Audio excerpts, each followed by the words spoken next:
Now that we have seen some naive algorithm for the table constraint, let's look at some more complicated algorithm and more optimized, of course. So let's look first at STR and mainly STR2. STR stands for simple tabular reduction, which is one of the key points of this algorithm, which is we are gonna restrict the table. So each time we are gonna find invalid tuples, we are gonna remove them from the table.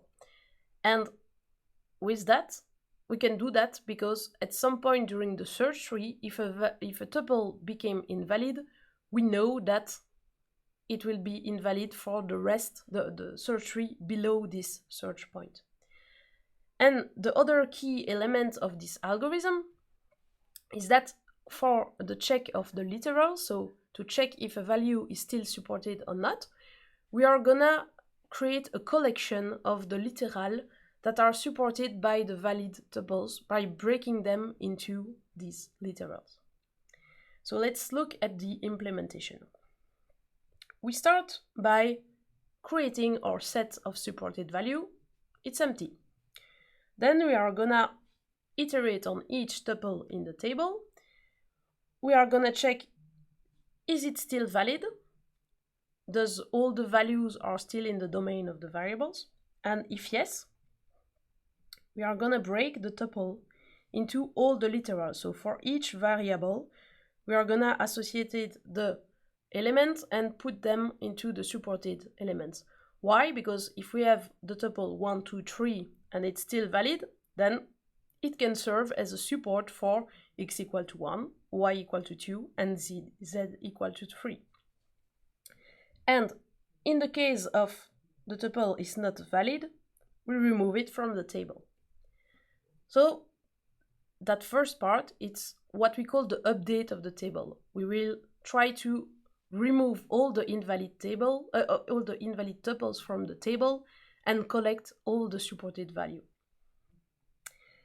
And now we are gonna filter all the unsupported elements. So for that, we are just gonna iterate on each variables, each value in the domain, and if this value for that variable is not in the supported set, it means that it was not present in any valid tuples, so it can be removed from the domain. So we have just a small issue. The table, if we remove the tuples from the table and we go deep into the search tree, at some point we will go back and backtrack in the search tree. And the problem is, a classical table, a classical Java array, it won't go back. So what we need is a stateful table, which will use the state manager and will be able to restore its state back to previously. So what do we need to do that? Well, we will still need an array to store all the tuples. And in fact, we will need only one stateful element, which is one integer. Let's look about how are we gonna do that. So we assume a given point in the search tree. We have these domains. So we have already some tuples that are invalid, and we have the tuples that are valid. Well, this is how it's gonna be. Our array of tuples will be partitioned into two parts. The first part is the tuples that are remaining, the one that are valid, the one that we still want to iterate on. And the other part is the one that we have removed, but these are the one that we want to get back if we backtrack. And the element, the stateful element, is in fact the size here. And this one, it's a stated.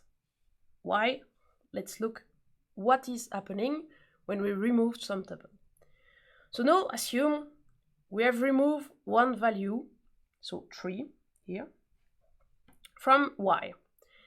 So we need to remove the element, and what we are going to do is we are going to swap this invalid element. So we are going to scan each tuple, and if we fall on one of these invalid tuples, we will swap it into the array, and we will swap it with the last one of the valid one.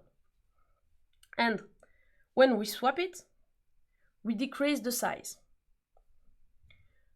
This is what we get. So the last one, the last tuple that was removed, is just here on top of this stack of removed tuples. And so the last one that are removed are just on top of the stack, and the one here on the bottom of the stack are the first that were removed. So when we need to backtrack, well, we need to backtrack the one that are on top of the stack. So we just need to restore the size at its previous state, and the last tuple that were put on this stack of invalid tuples are immediately back into the set of valid tuples. The only thing is, they are in a different order than before. But is it important for our algorithm? No, because we are going to iterate on all of them, but we don't care the order on which we are going to iterate on them. So this is perfect. We can easily backtrack our table and use it for the STR algorithm.